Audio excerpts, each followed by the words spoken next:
à tous, bienvenue dans notre Zoom où il sera question aujourd'hui de mondialisme. Pour en parler, je reçois Olivier Piacentini. Bonjour monsieur. Bonjour Pierre. Olivier Piacentini, diplômé de Sciences Po, vous avez travaillé dans la banque, dans l'audit, avant de fonder un cabinet de conseil dans l'assistance financière et juridique.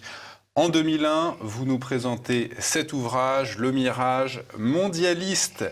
Comment l'oligarchie manipule l'opinion, c'est publié aux éditions de Paris. Max Chalais, justement, cette doctrine mondialiste, vous dites qu'elle ne dit pas son nom, elle agit par petites touches pour ne pas heurter les consciences et contre laquelle personne ne peut rien. Justement, est-ce que vous pouvez nous dire son nom à cette doctrine? C'est quoi le mondialisme? Le mondialisme est une doctrine qui ne dit pas son nom, vous avez bien fait de le dire. En fait, c'est une doctrine qui existe depuis très longtemps. On peut la faire remonter à Diogène le Cynique, à Athènes, au IVe siècle avant Jésus-Christ. Mais en fait, c'est une doctrine qui prétend libérer les hommes de tout déterminisme, qu'il s'agisse du passé, de l'héritage historique, héritage familial, tout le contexte qui pèse sur l'homme et qui vient de l'extérieur ou du passé, pour soi-disant le libérer. Et c'est une doctrine qui, au travers de ça, veut unifier l'humanité, une humanité donc qui ne serait plus constituée de peuples influencés, encore une fois, par tout un héritage du passé et un environnement, mais d'individus qui se détermineraient, je dirais, selon leurs propres desiderata, leurs propres envies, leur propre personnalité. Et cette idéologie, donc, qui remonte à Diogène le Cynique, a été reprise, par exemple, au XXe siècle par les existentialistes, les structuralistes, etc., qu'on a appelé les auteurs de la déconstruction des sociétés, de tous les piliers qui fondent les sociétés, les nations. Et cette doctrine prétend unifier le monde, faire disparaître les frontières et les différences entre les hommes. Et alors, elle ne dit pas son nom. Pourquoi ? Parce qu'elle est devenue, depuis une cinquantaine d'années, l'arme au service des intérêts d'une oligarchie financière qui, bien entendu, trouve son intérêt dans l'explosion des États, des frontières, pour pouvoir, en fait, conquérir le monde d'un point de vue marchand et financier. Alors, la modernité, vous l'écrivez, Olivier Piacentini, dans votre ouvrage, incite les individus à rejeter le salut promis par la religion. Pourquoi le catholicisme est une cible privilégiée de la modernité? Parce que le catholicisme est un des éléments qui conditionne l'éducation de beaucoup de gens encore aujourd'hui en Occident et même dans le monde, et a fortiori encore plus pour les générations précédentes, puisque le catholicisme imprégnait beaucoup plus les modes de vie des générations précédentes, au moins en Europe. Le catholicisme, si vous voulez, est un ennemi du mondialisme. Enfin, disons, le mondialisme le voit comme un ennemi principal. Pourquoi ? Parce qu'il conditionne une certaine tempérance morale, une certaine forme de vertu. Il conditionne, je dirais, un esprit de famille. Il conditionne un esprit de respect des institutions de l'État. Et le mondialisme s'attaque précisément à tout ça parce que, à travers ces fameux individus soi-disant libérés de tout conditionnement, la fameuse superclasse mondiale espère conditionner d'une autre manière, c'est-à-dire à travers, je dirais, des désirs qu'on excite pour stimuler la consommation. Or, l'esprit du catholicisme est un esprit qui, normalement, enfin, s'il est suivi, protège, si vous voulez, de ce genre d'addiction au consumérisme, d'addiction en général, pour, au contraire, que l'individu se reporte sur une spiritualité et un respect d'un cadre à la fois spirituel, politique, social et familial. Donc, c'est un ennemi, aujourd'hui, qui est vraiment considéré comme l'un des principaux par la superclasse mondiale. Et je pense que dans l'entretien, on va certainement reparler de tous les outils qu'utilise cette fameuse superclasse mondiale pour s'attaquer au catholicisme comme l'un des fondements de l'esprit des peuples occidentaux.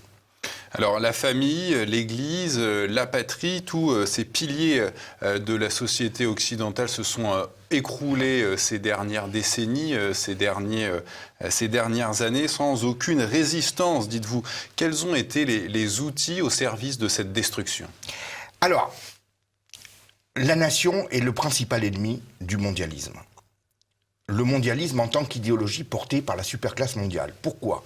Parce que la superclasse mondiale vise à diffuser ses produits à travers le monde.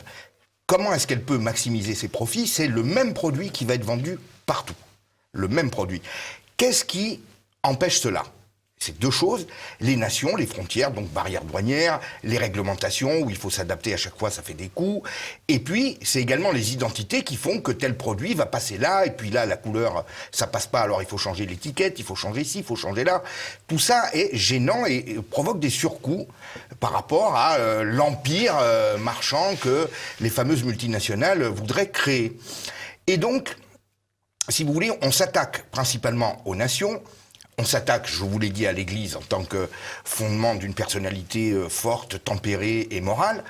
Et les outils qu'on utilise, ils sont de deux ordres. Enfin, il y a des outils politiques avec une infiltration dans les institutions internationales, infiltration, je dirais, au sein du personnel politique des grands États. Mais il y a surtout deux outils qui, à mon avis, sont essentiels. Le contrôle de l'information et le contrôle du divertissement, qui, vous l'observerez, qu'il s'agisse de l'Europe ou des États-Unis, est systématiquement entre les mains de cette fameuse oligarchie. On sait que, par exemple, en France, ce sont 9, je dirais, groupes multinationaux qui détiennent l'essentiel des médias. On peut les énumérer, Bernard Arnault, M. Drahi, M. Bolloré, M.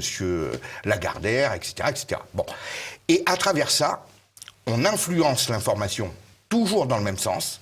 Et le divertissement, ce qui est la chose, publicité, divertissement, musique, cinéma, et là, c'est l'aspect le plus insidieux, parce que justement, c'est là où il va dire le moins son nom, mais où il va pénétrer parce que, dans les esprits, parce qu'il divertit, il amuse, il détend.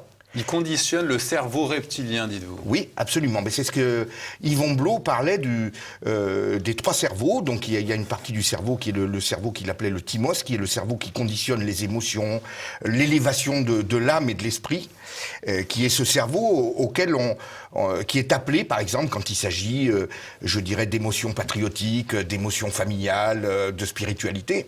Et puis il y a le cerveau reptilien qui est conditionné, je dirais, par les désirs et les peurs. Et c'est systématiquement ce cerveau-là qui est utilisé par l'idéologie mondialiste pour pénétrer. Il y avait un grand gourou du marketing américain, dont je ne me souviens plus le nom, qui disait toujours, moi, je travaille le cerveau reptilien. La peur, par exemple. La peur est un argument de vente extraordinaire. Parce qu'il y a peu de résistance. C'est une partie du cerveau qui ne raisonne pas, mais qui a juste des réflexes, des peurs, des instincts. Et à travers, en jouant là-dessus, on déclenche des ventes et on conditionne, je dirais, des comportements bien mieux qu'avec des raisonnements ou des arguments. C'est le marketing. C'est le marketing, mais quand on vous dit, par exemple, ne votez pas tel candidat, c'est une nazie, bon, ou une fasciste. Bon, là aussi, vous agissez sur le reptilien, c'est-à-dire vous ne donnez pas forcément d'arguments qui prouvent que, mais vous rappelez immédiatement quelque chose qui, évidemment, terrorise les populations, ne plaît pas. Eh bien, pour vous donner un exemple très simple, c'est une façon, si vous voulez, d'agir sur le cerveau reptilien pour conditionner les comportements politiques et électoraux. Alors, vous décrivez comment les multinationales et les banques sont devenues les maîtresses de l'économie mondiale depuis, en gros, les années 70, grâce à la soumission des États. Mais avant les années 70, il y avait déjà bien des grandes multinationales. Qu'est-ce qui a fait que les États se sont mis à courber l'échine ? C'est tout simplement l'évolution progressive du rapport de force. Vous voyez, le mondialisme, en fait, se déploie depuis... de façon visible et de façon même avouée, entre guillemets, pour des observateurs attentifs, depuis l'immédiate après-guerre. Parce que, l'immédiate après-guerre, on le sait, c'est le lendemain de la guerre mondiale, l'affrontement avec le nazisme, bien entendu que le nationalisme n'était pas, je dirais, recommandé. Et on essayait d'éviter de replonger dans ce cauchemar. Mais... Même si c'était plutôt des guerres d'empire que des guerres de nation. Si vous voulez, si vous voulez. Je dirais que le monde d'avant 1990 était un monde qui était séparé en deux, où il y avait un affrontement entre le monde libre occidental et le monde communiste. Tout le monde était polarisé là-dessus, et l'hermétisme qui séparait ces deux blocs faisait que le mondialisme ne pouvait pas se déployer et que finalement les gens avaient aussi d'autres chats à fouetter, parce qu'il fallait combattre le bloc communiste. À partir des années 90, le monde s'est ouvert. Et il s'ouvre suivant des principes qui sont conditionnés par cette idéologie mondialiste, comme Francis Fukuyama l'avait parfaitement expliqué à l'époque avec son livre « La fin de l'histoire et le dernier homme », c'est-à-dire que là, il n'y a plus d'histoire, les Occidentaux ont gagné, le monde entier va s'occidentaliser, et il faudra, je dirais, que l'Occident partage sa prospérité avec les autres peuples qui veulent le rejoindre. C'était la théorie de Fukuyama. La démocratie, nouvelle religion mondiale. Voilà. Il se trouve qu'à partir des années 90, dans la mesure où le monde est ouvert, avec des populations colossales, la Chine, tout le bloc de l'Est, etc. Bon, on met en place tout de suite l'OMC qui permet, je dirais, de libérer une grande partie des barrières douanières.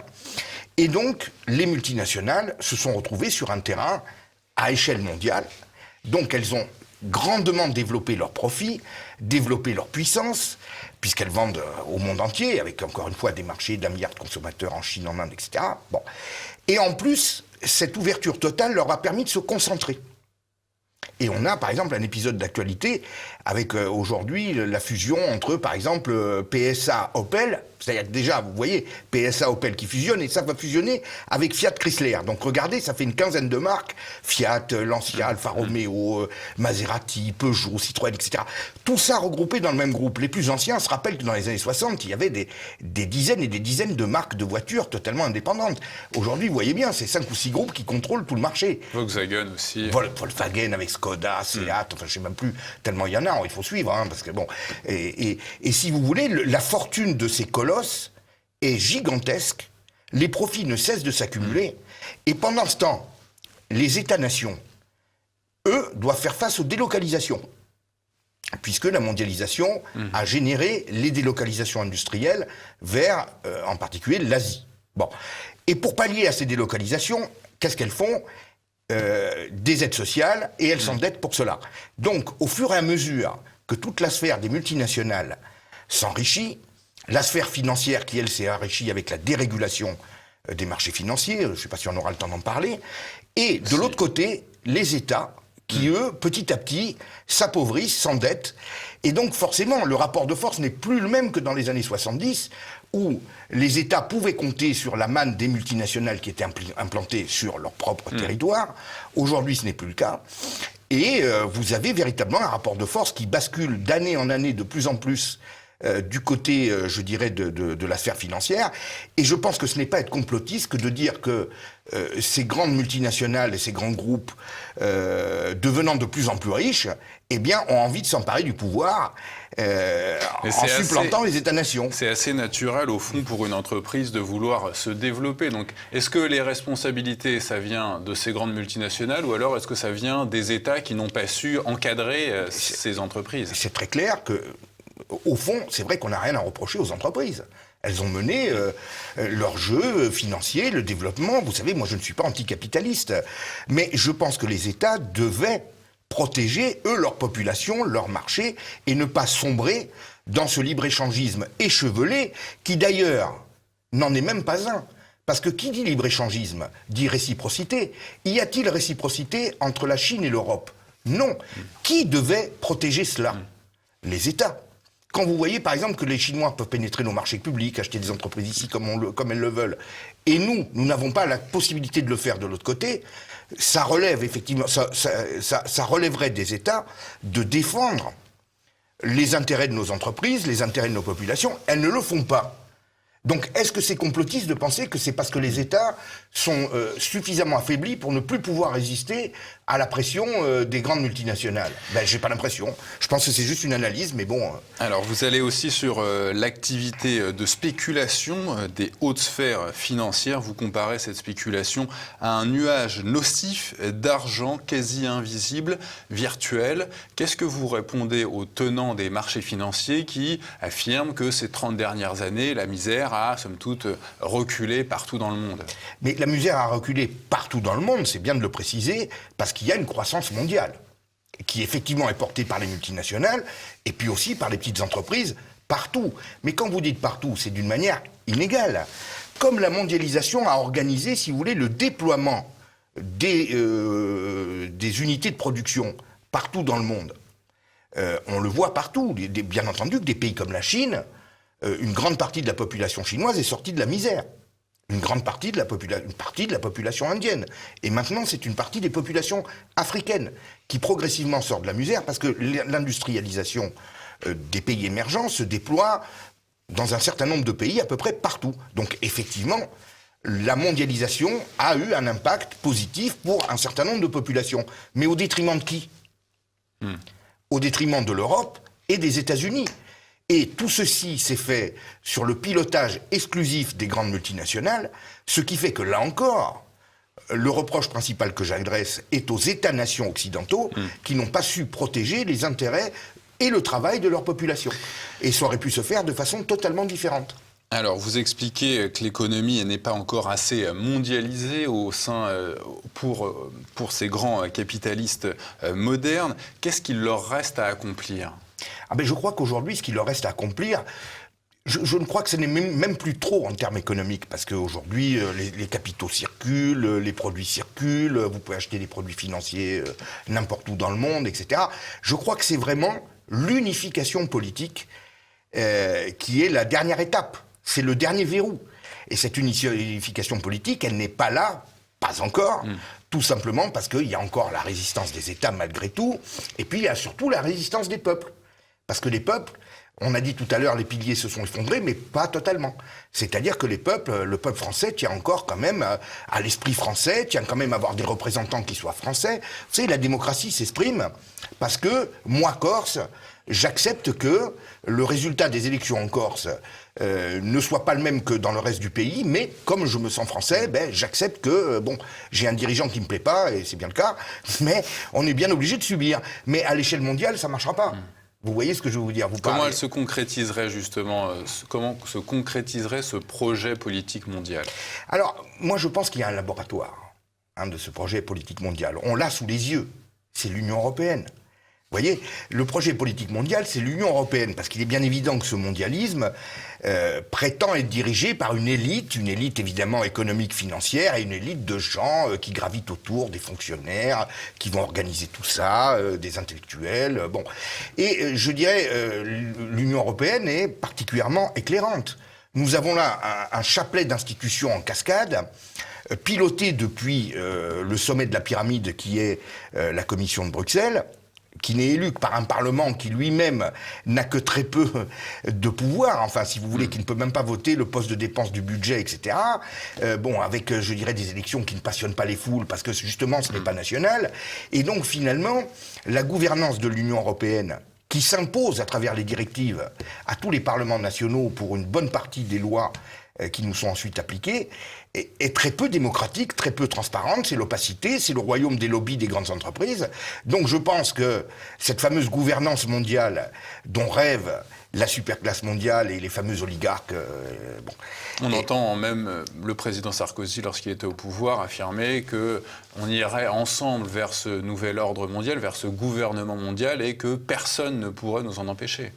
Oui, mais ça c'est extraordinaire, parce que si vous voulez, là c'est une phrase qu'a lâchée Sarkozy, mais d'autres la lâchent d'une autre manière, c'est-à-dire qu'on nous explique bien qu'on ne peut pas revenir sur ce qui nous est imposé d'en haut. Jean-Claude Juncker avait dit, par exemple, non, les peuples n'ont pas à revenir sur les traités et les directives européennes, c'est comme ça, ça s'applique. Donc ça veut dire que la démocratie, qui normalement est le principe très simple de souveraineté populaire, le peuple veut, ça s'applique, est constamment dévoyée par tout un entrelac d'institutions qui imposent un cadre juridique très contraignant qui empêche cette souveraineté populaire de s'exprimer.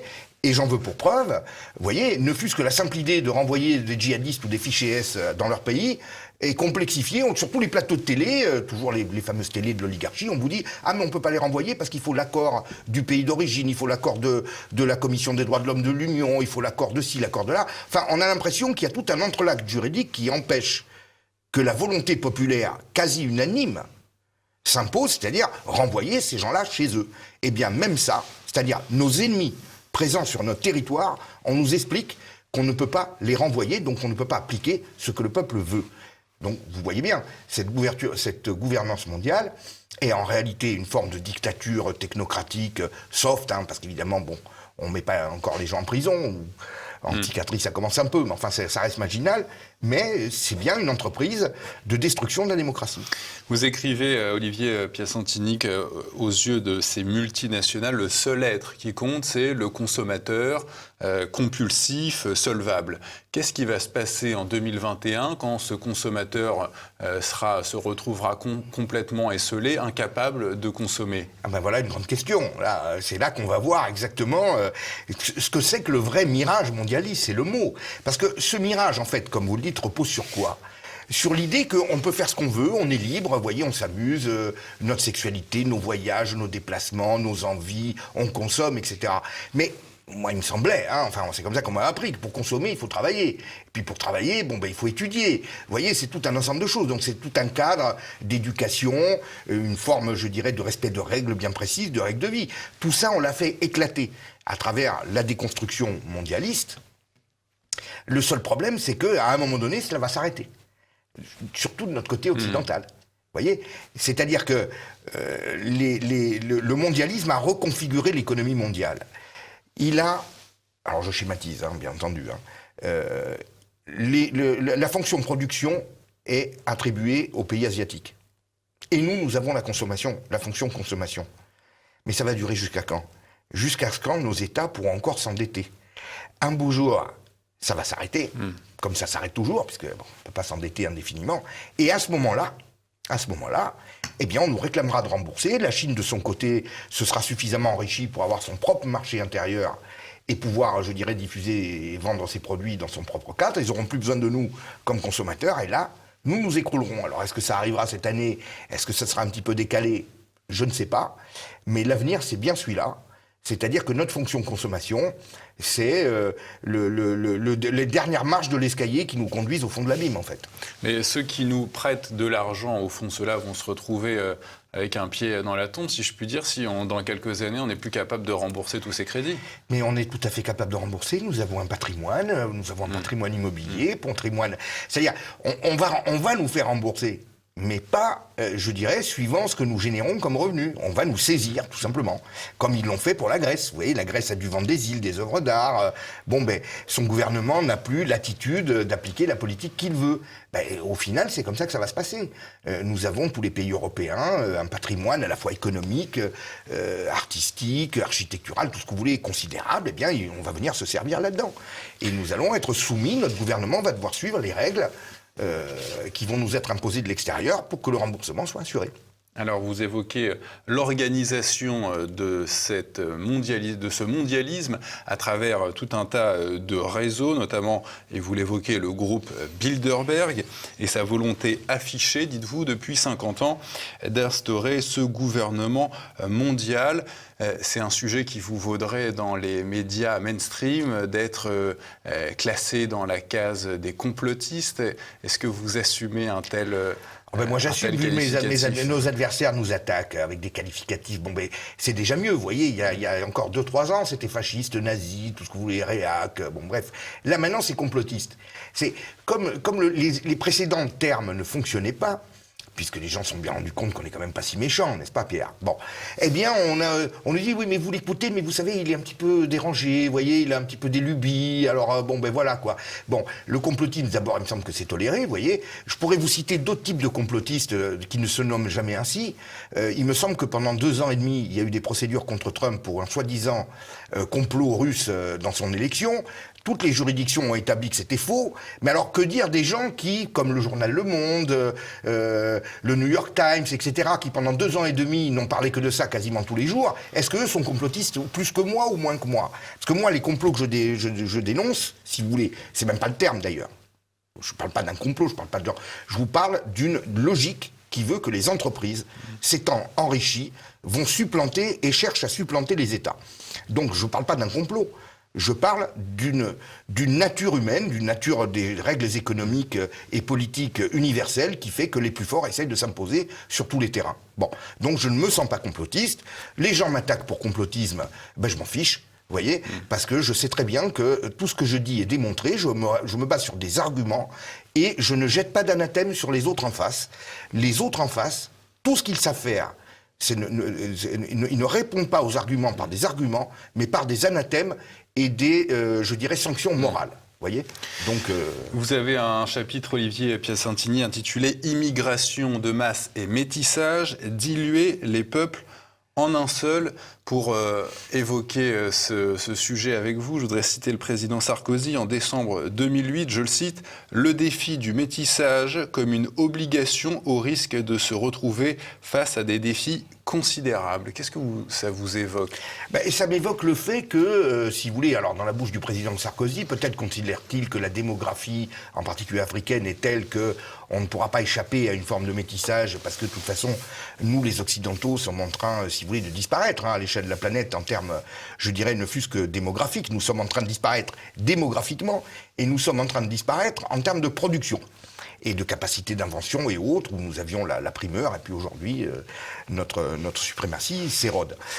Moi, le métissage, vous savez, je pourrais en parler, puisque vous savez, ma femme est africaine. Bon, donc, je ne réprouve pas le métissage, les gens font ce qu'ils veulent. Ce que je réprouve, par contre, c'est là aussi une espèce de propagande permanente autour de ça, que vous retrouvez dans la publicité, que vous retrouvez dans les films, que vous retrouvez à peu près dans tout. Moi, je pense que les gens sont libres, les gens se marient avec qui ils veulent, et il n'y a pas besoin, si vous voulez, de faire systématiquement... D'inciter, puis de mettre ça en avant en permanence. Et c'est là que vous voyez bien qu'il y a, je dirais, un conditionnement politique. On veut nous mener à ça parce que le métissage est le meilleur moyen de faire sauter, justement, ces frontières et ces barrières entre les peuples. Et je pense que c'est véritablement un témoin un des témoins de l'idéologie mondialiste telle qu'elle est diffusée dans les divertissements et à la télé, enfin partout, au cinéma.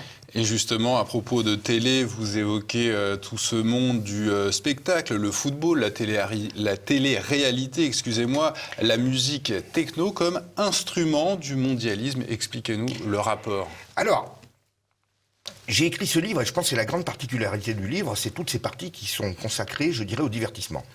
Parce que très souvent, dans nos milieux, on va raisonner sur des bases philosophiques, économiques, historiques, tout ce que vous voulez. Bon. Mais la population, le gros du peuple, je dirais, bon. Qu'est-ce qu'il fait? Il rentre chez lui le soir. Bon. Il écoute certaines chaînes de télé, certaines chaînes d'infos, bon. Voilà, il écoute ce qu'on lui sert, et puis après, il va regarder un film, ou il va télécharger de la musique, ou il va regarder une série télé. Et le mondialisme, c'est un système qui se distille à travers le divertissement, parce que comme on l'a dit tout à l'heure, le divertissement, Hollywood, la plupart des grandes unités de production musicale et autres, appartiennent toujours à la même oligarchie. Et donc, on distille, si vous voulez, l'idéologie mondialiste à travers les films, les séries, le rap, par exemple, qui est une musique véritablement qui est, je dirais, une attaque frontale contre tout ce qui est institutionnel et culturel dans notre pays. Vous voyez, comme dans la plupart des autres pays. Vous me parliez, par exemple, je parle du football, alors ça va surprendre. Moi, j'ai connu une époque où, vous savez, j'aimais beaucoup le football, une équipe comme Bastia, donc petit club, est arrivé en finale de la Coupe d'Europe en 1978 avec 6 joueurs corses. Bon, et il avait battu Turin, Lisbonne, Newcastle, enfin vous voyez, des très grands clubs. Bon, est-ce que cela peut arriver aujourd'hui? Non, parce que, si vous voulez, le monde du foot a suivi l'évolution du monde économique, c'est-à-dire qu'il y a une très forte concentration. Aujourd'hui, il y a 8 ou 10 clubs qui peuvent gagner une Coupe d'Europe, Inter de Milan, Real Madrid, Manchester, bon, on ne va pas les citer, qui appartiennent tous à des grands groupes multinationaux. Les joueurs ne sont plus attachés à leur ville ou à leur pays. Ou à dans la même saison, le même joueur est capable d'aller jouer en Angleterre, puis en Italie, puis en Allemagne. L'amour du maillot, c'est fini. C'est fini. Et ils s'échangent contre des millions. Donc vous voyez en quoi ce spectacle du foot et tous les commentaires qui sont faits autour du mercato, je dirais, conditionnent la population à rentrer dans un schéma et une logique qui correspond précisément à la logique de l'économie mondiale telle que, je dirais, la superclasse mondiale veut la diffuser. Vous voyez, et vous voyez bien, à 40 ans d'intervalle, la différence avec le monde du foot que j'ai pu connaître moi et qui, personnellement, me plaisait beaucoup plus parce que quand je regardais jouer l'équipe de Bastia, vous voyez, c'était vraiment mon équipe. Dernier exemple pour mettre en exergue justement cette idéologie mondialiste. Je rappelle le titre de votre ouvrage, Olivier Piacentini, qui d'ailleurs, vous me le disiez, rencontre un succès notamment en Belgique et en Suisse. Il est, je crois... Il est numéro 1 des ventes de livres politiques en Belgique, en Suisse, et il l'était en France il y a encore 10 jours, mais alors là, il était en rupture de stock. Il est à nouveau en librairie dans quelques jours, on a fait une réédition. Bon, eh bien, écoutez, de toute façon, je pense que à nos téléspectateurs que ça intéresse et qui pourront le retrouver sur la boutique officielle de TV Liberté, Le Mirage mondialiste, comment l'oligarchie manipule l'opinion, les éditions de Paris, Max Chaleil. Merci Olivier Merci Piacentini. Pierre, merci.